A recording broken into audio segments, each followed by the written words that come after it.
दोस्तों, स्वागत है आपका आपके अपने channel C S Joshi sir में। और आज हम पढ़ने वाले हैं अभाज्य समय, कक्षा 6 गणित प्रकाश का 5.5। ये है संख्याओं की विभाज्यता की जांच। यानी बिना भाग दिए हम संख्याओं की विभाज्यता की जांच कैसे करेंगे, क्या पहचान है उसकी। जैसे 2 की विभाज्यता, किसी संख्या में 2 का भाग जाएगा या नहीं जाएगा, किसी संख्या में 8 का भाग जाएगा या नहीं जाएगा, किसी संख्या में 5 का भाग जाएगा या नहीं जाएगा। ये इस तरह से विभाज्यता की जांच हम बिना भाग दिए हमने करनी है। यानी संख्या को देखकर ही हम ये पहचान सकते हैं कि इस संख्या में 5 का भाग जाने वाला है या नहीं जाने वाला है, चाहे वो संख्या कितनी ही बड़ी क्यों ना हो। तो वही चीज़ हम इसमें सीखने वाले हैं। तो देखिए, अभी तक हमने विभिन्न संदर्भों में है या नहीं, अथवा संख्या युग्म सहअभाज्य है या नहीं। छोटी संख्याओं के गुणनखंड ज्ञात करना सरल है, बड़ी संख्याओं के गुणनखंड हम कैसे ज्ञात कर सकते हैं। आइए एक संख्या 8560 लेते हैं। क्या इसके 2 से 10 तक कोई गुणनखंड है? ये संख्याएं गुणनखंड हैं या नहीं, यह बिना लंबी विभाजन प्रक्रिया के आसानी से ज्ञात किया जा सकता है। क्या आप उन्हें ज्ञात कर सकते हैं? अब इस संख्या में कौन कौन से गुणनखंड हैं? इनमें से 2, 3, 4, 5, 6, 7, 9, 10 इन संख्याओं में से कौन इसके गुणनखंड होंगे, ये हमने ज्ञात करना है। बिना लंबी प्रक्रिया जो हम विभाज्य करके भाग करके निकालते हैं, तो हमें इसके बाद ये विभाज्यता के नियम सीखने के बाद हम इसको वैसे ही पता कर लेंगे बिना भाग दिए, बिना लंबी प्रक्रिया किए। ये संख्याएं गुणनखंड हैं या नहीं, यह बिना लंबी विभाजन प्रक्रिया के आसानी से ज्ञात किया जा सकता है। क्या आप उन्हें ज्ञात कर सकते हो? 10 से विभाज्यता। अब सबसे पहले इसने 10 से विभाज्यता का नियम यहाँ पर दिया है। चूँकि 10 का पहाड़ा आपके लिए सरल होता है, विभाज्यता के लिए भी सरल होता है, इसलिए 10 से विभाज्यता का इन्होंने यहाँ पर नियम आपको सीखने के लिए दिया है। तो आप ध्यान से देखिए, बहुत सरल है, आप एक बार में ही इसको सीख सकते हैं। आइए 10 को उदाहरण के रूप में लेते हैं। क्या 8560 संख्या 10 से विभाजित होती है? दूसरे तरीके से हम पूछ सकते हैं कि क्या 10 संख्या 8560 का एक गुणनखंड है? ये 10 जो है इसका कोई गुणनखंड है? तो ये हमने ज्ञात करना है।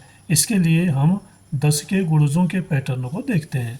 जो गुणजों का पैटर्न होता है, तो उसी पैटर्न के तहत 10 के गुणज क्या क्या है उनको हम देखेंगे। अब 10 के गुणज इस प्रकार हैं। कौन कौन से हैं? 10 हो गया, 20, 30, 40, 50, 60, 70, 80, 90, 100। तो इस तरह से 10 के गुणज है, और उससे आगे भी 110, 120 करके 10 के गुणज होंगे। इस क्रम को जारी रखिए और पैटर्न का अवलोकन कीजिए। तो इसमें हम क्या पैटर्न देखते हैं? हर अंक के बाद शून्य आ रहा है, आप देख रहे हैं ये। और ये जो है संख्या, इन सब संख्याओं में 10 का भाग जाता है। क्या संख्या 125 संख्या 10 का गुणज है? अब आप यहाँ पर देख रहे हैं इकाई में शून्य नहीं है, 5 है, तो ये 10 का गुणज है, तो ये 10 का गुणज नहीं होगा। क्या पिछले अनुक्रम में यह संख्या दिखाई देती है? क्यों या क्यों नहीं? तो ये जो अनुक्रम था इसमें ये 5 कहीं पर दिखा? आपको नहीं दिखा। क्यों नहीं दिखा? क्योंकि वो 10 के गुणज में नहीं है, इसलिए 5 कहीं पर नहीं आएगा। आगे देखते हैं। क्या अब आप बता सकते हैं कि 8560 संख्या 10 से विभाजित है? तो अब हम बता सकते हैं कि 10 का भाग अगर हम इसमें देते हैं तो पूरी बार जाएगा। क्यों? क्योंकि जो है इसकी इकाई में शून्य है, तो जहाँ भी इकाई में शून्य होगा उसमें 10 का भाग पूरी बार जाएगा। इस कथन पर विचार कीजिए, जो संख्याएं 10 से विभाजित होती हैं वे शून्य पर समाप्त होती हैं। क्या आप इससे सहमत हैं? तो ये जो है 10 की विभाज्यता का नियम है, आप इसको याद करिए। जो संख्याएं शून्य पर समाप्त होती हैं, कोई भी संख्या जिसके अंत में इकाई की जगह पर शून्य होगा तो उसमें 10 का भाग अवश्य जाएगा। ये है 10 की विभाज्यता का नियम, आप इसको समझ चुके होंगे। उसके बाद हम देखते हैं 5 की विभाज्यता कैसे ज्ञात करेंगे। 5 का भाग किस किस में जाता है, किस में नहीं जाता है। उसके लिए देखिए, 5 एक अन्य संख्या है जिसकी विभाज्यता को सरलता से जांचा जा सकता है। हम इसे कैसे करेंगे? 5 के गुणजों जैसे, अभी 5 के गुणज यहाँ पर लिखे गए हैं, 5, 10, 15, 20, 25, यानी ये सब 5 के गुणज हैं की सूची बनाकर इसकी खोज कीजिए। इसके आगे भी हम संख्या लिखेंगे, 30, 35, 40, 45, 50 ऐसे लिख देंगे। इन संख्याओं में आप क्या देखते हैं? अब आपको क्या दिखता है सब में? या तो इकाई में 5 आ रहा है या इकाई में 0 आ रहा है। 1 5 1 0 1 5 1 0 यहाँ 30 आएगा। तो आप देख रहे हैं 5 और 0 आ रहा है। क्या आप इनके अंतिम अंक में कोई पैटर्न देखते हैं? यही पैटर्न है कि अंतिम अंक का जो पैटर्न है वो 0 5 0 5 करके आ रहा है। 399 से छोटी सबसे बड़ी संख्या क्या है जो 5 से विभाजित होती है? क्या 8560 संख्या 10 से विभाजित होती है? अब ये तो 10 से विभाजित होती है, 5 से विभाजित होती है। ये यहाँ पर होना चाहिए था, 5 से भी विभाजित होगी क्योंकि ये अंतिम अंक जो है 0 है इकाई की जगह पर। कथन पर विचार कीजिए। अब इस कथन पर विचार कीजिए। जो संख्याएं 5 से विभाजित होती हैं वे या तो 0 पर समाप्त होती हैं या 5 पर समाप्त होती हैं, या तो 0 पर समाप्त होंगी यानी इकाई पर 0 होगा। सबसे जो बाईं तरफ का अंक होता है इकाई दहाई सैकड़ा ऐसे हम पढ़ते हैं, तो इकाई पर 0 होना चाहिए या फिर 5 होना चाहिए। ये अगर है तो वो संख्या 5 से पूरी तरह विभाजित होगी। क्या आप सहमत हैं? हाँ, हम सहमत हैं। अब यहाँ पर इसने एक प्रश्न दिया है, 399 से छोटी सबसे बड़ी संख्या क्या है जो 5 से विभाजित होती है? अब 399 दिया है तो आप देखिए 399 से छोटी होनी चाहिए। वो क्या होनी चाहिए? छोटी होनी चाहिए और वो 5 से विभाजित होनी चाहिए। 5 से विभाजित अब 9 में तो होगी नहीं, फिर आएगा 398, 8 में भी 5 का भाग नहीं जाता है, फिर आएगा 97, इसमें भी भाग नहीं जाएगा, फिर आएगा 96, इसमें भी 5 का भाग नहीं जाएगा, फिर आएगा 395। अब आप देख रहे हैं कि इकाई का अंक या अंतिम अंक जो है वो 5 है, तो 5 की विभाज्यता का नियम यही है कि अंतिम अंक में 0 या 5 होगा, तभी वो संख्या 5 से विभाजित होगी। तो इस प्रश्न का उत्तर होगा 395। फिर आप देख रहे हैं अगला 2 से विभाज्यता का नियम। अब 2 से विभाज्यता का क्या नियम है? 2 के कुछ प्रारंभिक गुणज 2 4 6 8 10 12 14 16 18 20 हैं। क्या आप यहाँ क्या देखते हैं? क्या इनके अंतिम अंक में आपको कोई पैटर्न दिखता है? अब इसका पैटर्न क्या है देखिए, औरों की तरह ही। जैसे 2 से जो प्रारंभिक होते हैं, जो कि जो गुणज है वो है 2 4 6 8 10, फिर 2 4 6 8 10, यानी अगर हम इकाई को लें तो इसमें भी 2 4 6 8 0 दिख रहा है आपको ना। तो इसी तरह से इकाई का अंक यानी अंतिम अंक क्या होना चाहिए इसमें? या तो 2 होना चाहिए या 4 या 6 या 8 या 0 होना चाहिए। आप यहाँ क्या देखते हैं? यहाँ हम ये देखते हैं कि इकाई में 2 4 6 8 और 0 आ रहा है, तो वही संख्या 2 से विभाजित होगी पूर्णतः। क्या इनके अंतिम अंक में आपको पैटर्न क्या दिखता है? ये आपको बता दिया है। क्या संख्या 682 2 से विभाजित होती है? क्या हम इसका उत्तर बिना लंबी विभाजन प्रक्रिया के दे सकते हैं? तो ये जो 682 संख्या है, ये कह रहा है कि क्या ये 2 से विभाजित होगी? तो 2 से विभाजित ये हो सकती है। तो कैसे हम बता सकते हैं? क्योंकि इसका जो अंतिम अंक है इकाई का अंक वो 2 है, और 2 की विभाज्यता का नियम है कि अंतिम अंक के स्थान पर 2 4 6 8 0 होना चाहिए। तो ये है इसके विभाजन की प्रक्रिया। तो ये लंबी प्रक्रिया को फिर एक ऐसे लिख के भाग देने की ज़रूरत नहीं है। एक तो हम ऐसे पता कर रहे हैं ना कि 682 है, 2 से हम इसमें भाग दे रहे हैं, 2 3 6 2 चौको 8 2 एकम 2। अब 2 का नहीं जाएगा, 4 3 7 8 3 का भी नहीं जाएगा। तो इस तरह से ये जो लंबी प्रक्रिया है इसको करने की ज़रूरत नहीं है। इसमें टाइम लगेगा, और टाइम लगने के साथ साथ अब जैसे इसमें तो भाग 2 का ही जा रहा है, 2 के बाद 3 का 5 का 7 का भी नहीं जाएगा, 11 का इसमें जा सकता है, 11 3 33, 1 बचा 11 11 एकम 11, फिर 31 में किसी का भाग जाता नहीं, 31 एकम 31 होगा। तो इस तरह से ये जो है एक लंबी प्रक्रिया है।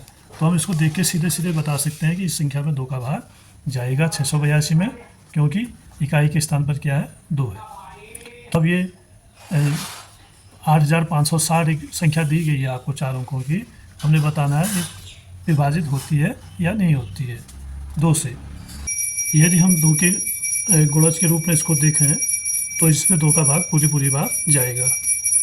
यहाँ पर जो 0 है यही इसकी पहचान है। 0 2 4 6 8 अंतिम अंक होने पर इसमें 2 का भाग पूरी बार जाता है।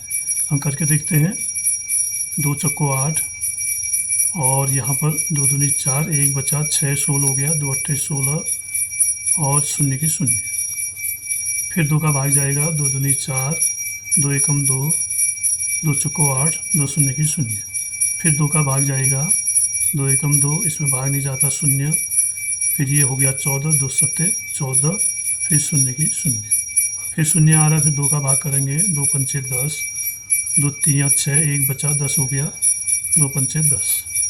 अब इसमें जाएगा 5 का भाग, 5 एकम 5, 1 यहाँ पर नहीं, यहाँ पर कुछ नहीं बचा, तो ये 3 में भाग नहीं जाएगा, 3 छोटी संख्या है तो शून्य लिखेंगे। फिर ये हो जाएगा 35, 5 सत्ते 35। और उसके बाद फिर अभी 107 अपने आप में ही अभाज्य संख्या है, इसमें किसी का भाग नहीं जाता है, तो इसी का भाग जाएगा 100, एकम बार हो जाएगा ये 107 एकम 107। तो इस तरह से हमें 8 में 2 का भाग पूरी बार जाता है, तो यहीं पर साबित हो गया। लेकिन हमने इसके पूरे गुणनखंड प्राप्त किए हैं इस संख्या के, तो इसके गुणनखंड ये होंगे 2 गुणा 2 गुणा 2 गुणा 2 गुणा 5 और गुणा 107। तो ये इसके गुणनखंड होंगे। आगे देखिए, इस कथन पर विचार कीजिए। ये जो कथन यहाँ पर दिया गया है, ये कह रहा है कि 2 से विभाजित होती हैं वे 0, 2, 4, 6 या 8 पर समाप्त होती हैं। वे संख्याएं जो इन अंकों पर समाप्त होती हैं, यानी इकाई जिनमें ये होता है, तो उनमें 2 का भाग पूर्णतः जाता है। क्या आप इससे सहमत हैं? 399 और 411 के बीच 2 के सभी गुणज क्या है? अब हमने ये बताना है 399 और 411 के बीच 2 के सभी गुणज बताने हैं, केवल इनके बीच। 399, अब हम इसको करके देखते हैं। ये है 399 और 411, 399 और 411 के बीच के सभी गुणज हमने बताने हैं। तो अब आप देख रहे हैं कि 399 के बाद आएगा 400, फिर आएगा 401, 402, 403, 404, 405, 406, 407, 408, 409 और 410, ये संख्या आएंगी इन दोनों के बीच में। फिर 411 आ जाएगा। तो आप देख रहे हैं कि इनमें से जिन संख्याओं के अंत में 0, 2, 4, 6, 8 है, ये इन अंकों पर जो संख्याएं समाप्त हो रही हैं, उनमें 2 का भाग पूरी बार जाएगा। तो किस किस में जाएगा? इसमें जाएगा, इसमें जाएगा, 404 में जाएगा, 406 में, 408 में और 410 में। तो कितनी संख्याएं हुई? 1, 2, 3, 4, 5 और 6 संख्याएं। इन दोनों के बीच कितनी संख्याएं हैं? 6 संख्याएं जो 2 से विभाजित होती है। ये 2 के गुणज है, मतलब ये सारे। अब आगे देखिए 4 से विभाज्यता। अब 4 से विभाज्यता क्या है, क्या नियम है, और हम कैसे समझ पाएंगे कि इस संख्या में 4 का भाग जाता है या नहीं जाता है। तो देखिए, कोई संख्या 4 से विभाजित होती है, इसकी जांच भी आसानी से की जा सकती है। इसके गुणज क्या है? 4, 8, 12, 16, 20, 24, 28, 32, 36, 40, ऐसे हम लिखते जाएंगे। इनको देखेंगे आप, तो क्या आप इनमें किसी पैटर्न को देख रहे हैं? अब पैटर्न क्या बन रहा है? 4, 8, 2, 6, 0, 4, 8, 2 ये आ रहे हैं, और दूसरा ये गुणज आ रहे हैं जिसमें 4 का भाग जा रहा है इन सभी में, जिसका उपयोग किया जा सके। 10, 5 और 2 के गुणजों के अंतिम अंकों में पैटर्न रहे हैं, जिसका उपयोग हमने इनकी विभाज्यता की जांच करने के लिए किया। इसी प्रकार से क्या हम अंतिम अंक देखकर बता सकते हैं कि कोई संख्या 4 से विभाजित होगी? यह पैटर्न यहाँ लागू नहीं होता है। जो विभाज्यता का नियम अभी तक हमने पढ़ा, इकाई का अंक या अंतिम अंक, वो वाला पैटर्न इसमें लागू नहीं होता। अब यहाँ पर नई बात है। नई बात क्या है?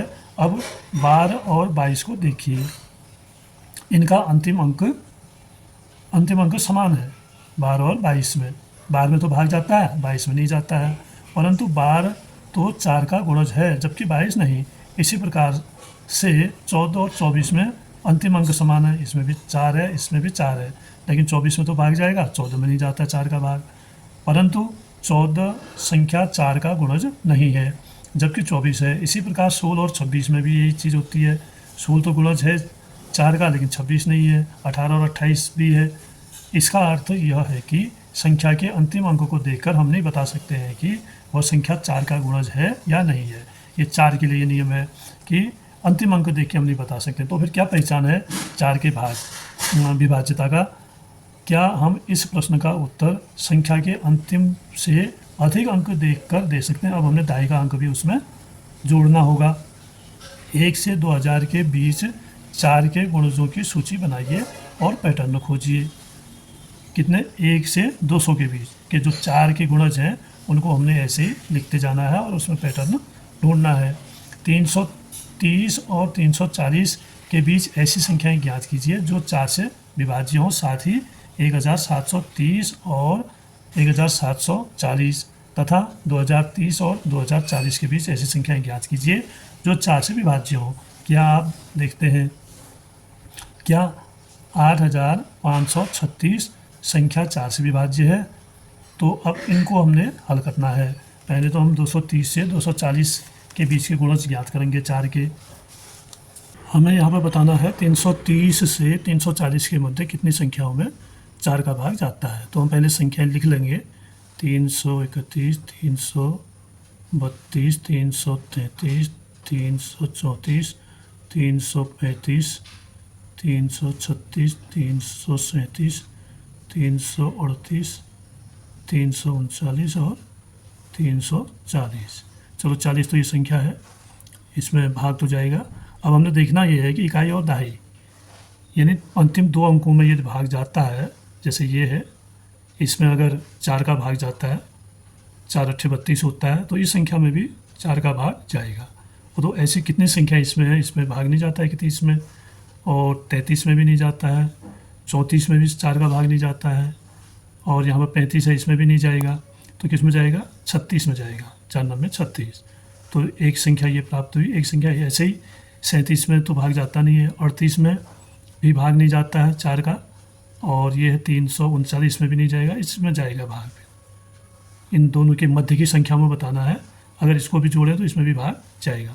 तो हमें 330 से 340 के मध्य की 2 संख्याएं मिली जिनमें भाग जाता है। वो कौन कौन सी हैं? एक तो है 332 और 336। ये इसका आंसर होगा। इन संख्याओं में जो है 4 का भाग पूरी बार जाएगा। 1730 से 1740, 1730 से 1740 और 30 के बाद आएगा 1731, 1732, 1733, 1734, 1735 और 1736, 1737, 1738, 1739। इतनी संख्याएँ आती हैं 1740 इन दोनों के बीच में।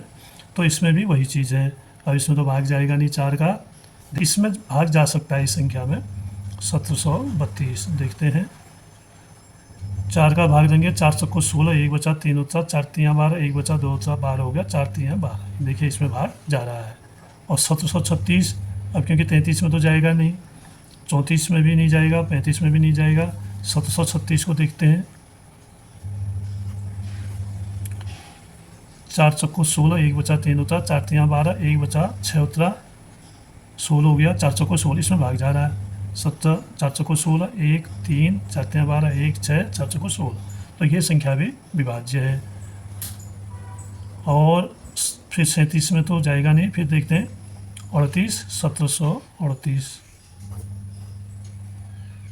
तो 4 चक्को 16, 1 3, 4 तियाँ 12, 1 8। अब 18 में भाग नहीं जाएगा, 4 चक्को 16 या 4 पंचे 20 आ जाएगा। तो यहाँ पर हमें 2 संख्याएं मिली। कौन कौन सी?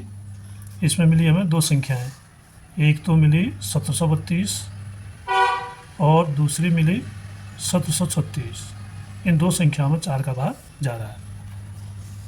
फिर उसके बाद है 2030 और 2040। 2030, 2040 इसके मध्य। तो इसको हम देखते हैं कि ये होगा 2031, 2032, 2033, 2034, 2035, 2036, 2037, 2038, 2039। तो इन दोनों के मध्य ये संख्याएं आती हैं। अब आप देख रहे हैं इसमें तो भाग जाना मुश्किल है, इकाई में 1 है क्योंकि 4 के गुणज में 1 कहीं पर नहीं आता है, 2 ज़रूर आता है, तो इसको देखते हैं, इसमें जा सकता है।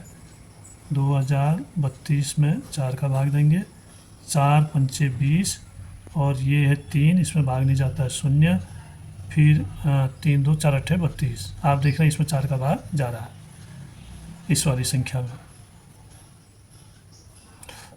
इसके बाद 3 भी इसका गुणज नहीं है, 4 इसका गुणज है, लेकिन इसमें भाग जाता नहीं जाता, हम करके देखेंगे। 2034 है ये, 4 पंचे 20, 3 में भाग नहीं गया 0, फिर आया 34, 4 8 32, इसमें भाग नहीं जाता है, इसमें नहीं जाता, इसमें नहीं जाता, इसमें भी नहीं जाता है।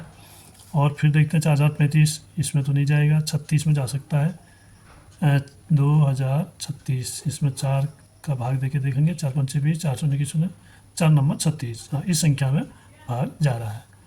और 37 में नहीं जाएगा, 38 में हम भाग देके देखेंगे, 2038, 4 का भाग देंगे, 4 पंचे 20 और 4 पंचे 20, 3 में नहीं जाएगा 0, फिर 38 आया, 4 नंबर 36, इसमें भी भाग नहीं जाएगा।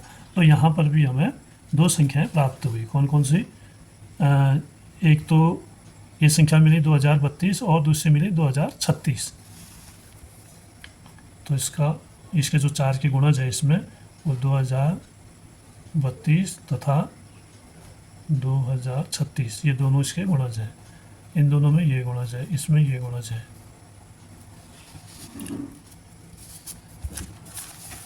तो आगे देखते हैं।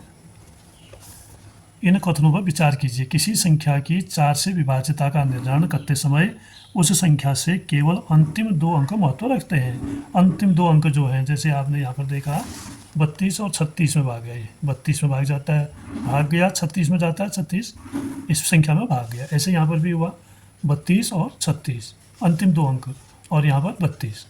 तो अंतिम 2 अंक जो है उन्हीं को देखना पड़ता है 4 की विभाज्यता के लिए। केवल इकाई का अंक नहीं, अब इकाई और दहाई का दोनों अंक हम देखेंगे 4 की विभाज्यता पता करने के लिए।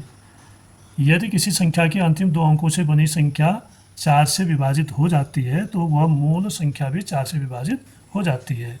यदि कोई संख्या 4 से विभाजित होती है तो उसके अंतिम 2 अंकों से बनी संख्या भी 4 से विभाजित होती है। क्या आप इससे सहमत हैं? क्यों या क्यों नहीं? यहाँ ये सही है क्योंकि हमने इतना करके देखा यहाँ पर, तो भाग उसी में गया जहाँ पर इकाई और दहाई के अंक में 4 का भाग जा रहा था। 4 8 32, 4 9 36, 4 8 32, 4 9 36, अंतिम के अंकों को देखना है। इसके बाद आता 8 की विभाज्यता। 4 की तरह 8 की विभाज्यता भी है। यह जानना रोचक है कि 8 से विभाज्यता की जांच भी सरलता से की जा सकती है। क्या इसके लिए अंतिम 2 अंकों का उपयोग किया जा सकता है? 120 और 140 के मध्य यानी बीच ऐसी संख्याएं ज्ञात कीजिए जो 8 से विभाजित हों। साथ ही 1120 और 1140, 3120 और 3140 के बीच ऐसी संख्याएं ज्ञात कीजिए जो 8 से विभाजित हों। क्या आप क्या देखते हैं? तो इसको हम करके देखते हैं तो क्या नतीजा हमें मिलता है। 120 और 140, तो इसके मध्य कौन कौन सी संख्याएं आएंगी? 121, 122, 123, 124, 125, 126, 127, 128, 129, 130, फिर 131, 132, 133, 134, 135, 136, 137, 138, 139, इतनी संख्याएं आएंगी। और इनमें 8 के गुणज कौन कौन है ये देखने के लिए हमने इकाई और दहाई का अंक देख के, जैसे 4 के विभाज्यता का देखा 4 के गुणज वाला, तो वैसे ही इसमें भी हम देखते हैं। तो यहाँ पर ये जो है 4 का गुणज नहीं है, 8 का गुणज नहीं है, और ये 8 का गुणज है। आप देख रहे 24, तो 124 है, 124 है। 124 में हम 8 का भाग करेंगे, 8 एकम 8, 4 बचा, और फिर इसके साथ 4 और आया, 44 हो गया। अब 44 में 8 का भाग नहीं जाता है, 8 पंचे 40, 8 से 48 होता है, तो 44 बीच में आएगा। तो यहाँ पर ये संख्या भी विभाजित नहीं होगी, जबकि इसमें भाग 8 का जाता है। और 45, 25, 26, 27, 28, फिर यहाँ पर 32 आ रहा है। तो 32 को हम देखते हैं क्या इसमें भाग जाता है, क्योंकि ये 8 का गुणज 8 32 में तो जाता है, क्या 132 में भी जाता है। 8 का भाग करेंगे, 8 एकम 8, शेष बचा 5, उत्तरा 2, अब 52 आ गया। 8 पंचे 40, 8 छक 48, 8 सत्ता 56, इसमें भी भाग नहीं जाता है। अब इसके अलावा यहाँ पर 134 को देखते हैं। 8 एकम 8, बचा 5, 4 54 में भी भाग नहीं जाता है। तो 134 में भी नहीं जाएगा। 135 और 136, 8 5 8 7 56, हाँ इसमें भाग जा रहा है। 136, 8 एकम 8, शेष बचा 5, उत्तरा 6, 8 सत्ते 56, तो इसमें पूरी बार की आए। 136 में इसका भाग जा रहा है। 137 में नहीं जाएगा। 38 में भी नहीं जाएगा और 139 में भी भाग नहीं जाएगा। तो हमें यहाँ पर एक ही संख्या मिल रही है 136, और 126 में भी नहीं जाएगा। किसी भी अन्य संख्या में 8 का भाग नहीं जा रहा, केवल एक संख्या में मिल रही है, वो है 136। अन्य संख्याएं दी हैं इसने 1120 और 1140, 1120 और 1140, तो इसमें भी वैसे आएगा। अब यहाँ पर ये 121 की जगह 1121, 1122 ऐसे हो जाएगा।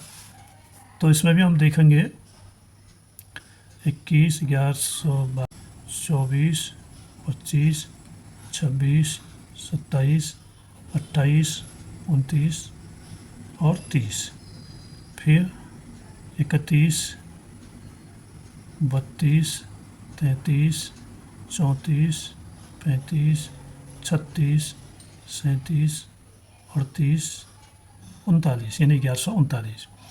तो अब हम देखते हैं 8 के गुणज इसमें कौन कौन है। 8 के गुणजों को तो आप जानते ही हैं। 8, 16, 24, 8 3 24, 8 चौको 32, 8 पंचे 40, 8 छक 48, 8 सत्ता 56, ये 8 के गुणज है।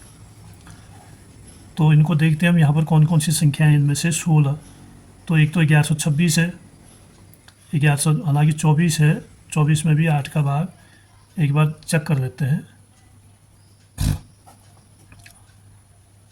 8 एकम 8, 3 2, 8 चौको 32, अब 4 में भाग 8 का नहीं जाएगा। अब इसमें दशमलव के बाद भाग जा सकता है, लेकिन ऐसा नहीं है, पूर्णतः भाग जाना चाहिए, तो यहाँ पर भाग नहीं जा रहा है। उसके बाद 8 का गुणज है,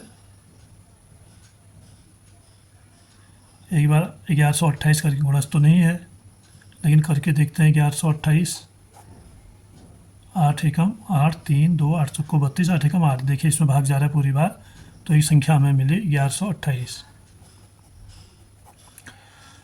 फिर उसके बाद 8 के गुणज ये नहीं है, और ये 8 का गुणज है, तो इसको करके देखते हैं। 1132, मतलब यहाँ पर ये है 8 का गुणज केवल 32 है, तो पूरे में भाग करके देखेंगे। 8 एकम 8, 3 3, 8 चौको 32, एक बचा, फिर 2 उत्तरा, 12 में भाग नहीं जाएगा, इसमें भी नहीं जाता है। अब इसको करके देखते हैं 1136 को।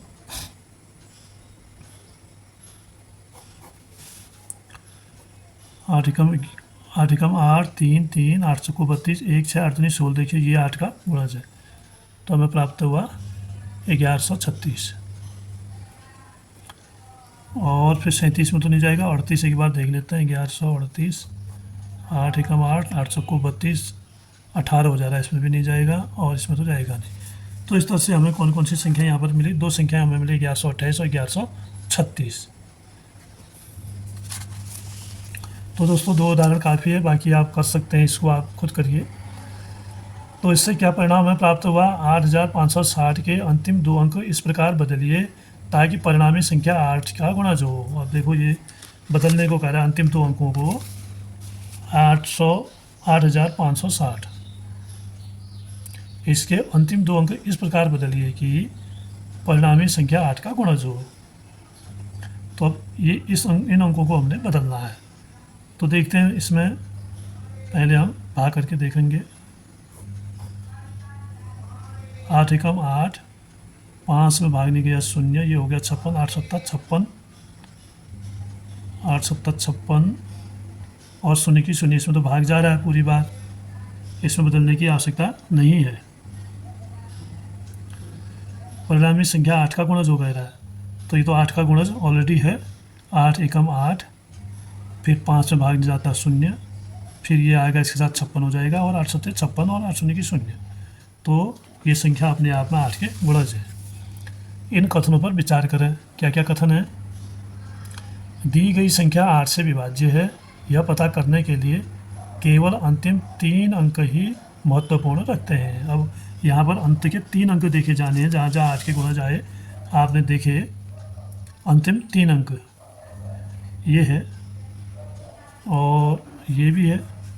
तो देखिए अंतिम 3 अंक हमें मिला 1128, 1128 ये है, तो ये अंतिम 3 अंक है। 128 अगर है तो इसमें 8 का भाग जाएगा, और 136 है तब भी 8 का भाग जा रहा है। यदि अंतिम 3 अंकों से बनी संख्या 8 से विभाज्य है, यानी उस संख्या में 8 का भाग जाता है, तो पूरी संख्या में 8 का भाग जाएगा। अब देखिए यहाँ पर तो छोटी संख्याएं हैं ना, 1128 है, 1128 में हमने 8 का भाग दिया। अब कोई संख्या बड़ी भी तो हो सकती है, जैसे 2, 5, 7, 6, 4, 3, 128 लास्ट में हो इसके, ये संख्या है जैसे। तो इतनी बड़ी संख्या में हम कैसे पता करेंगे? ये 3 अंकों को देखेंगे बस, चाहे संख्या फिर कितनी बड़ी हो। तो 128 में अगर भाग चले गया तो पूरी संख्या में 8 का भाग जाएगा, ये कहने का मतलब है। यदि मूल संख्या 8 से विभाज्य है तो उसके अंतिम 3 अंकों से बनी संख्या 8 से विभाज्य होगी, जो भी मैंने आपको बताया। क्या आप इससे सहमत हैं? क्यों या क्यों नहीं? हमने देखा कि कोई संख्या गुणनखंड है या नहीं, यह जांचने के लिए हमेशा लंबी विभाजन विधि की आवश्यकता नहीं होती है। हमने कुछ अवलोकनों के उपयोग से 10, 5, 2, 4, 8 के लिए सरल विधियाँ निकाली। क्या हमारे पास अन्य संख्याओं के लिए भी ऐसी सरल विधियाँ हैं? हम अगली कक्षाओं में 3, 6, 7 और 9 से विभाज्यता के परीक्षण करने के सरल तरीकों पर विचार करेंगे। यानी कक्षा 7 में आपको इन अंकों की विभाज्यता का नियम सीखने को मिलेगा। तो दोस्तों ये था विभाज्यता का नियम। इसके बाद अब आगे है, आइए पता लगाएं। दोस्तों आज का पाठ हो गया है पूरा। अगर अभी तक आपने चैनल सब्सक्राइब नहीं किया है तो सब्सक्राइब करिएगा, और वीडियो को अपने दोस्तों में शेयर अवश्य करिए, चैनल को लाइक करिए, और अगले पाठ में लेकर आते हैं, आइए पता लगाएं।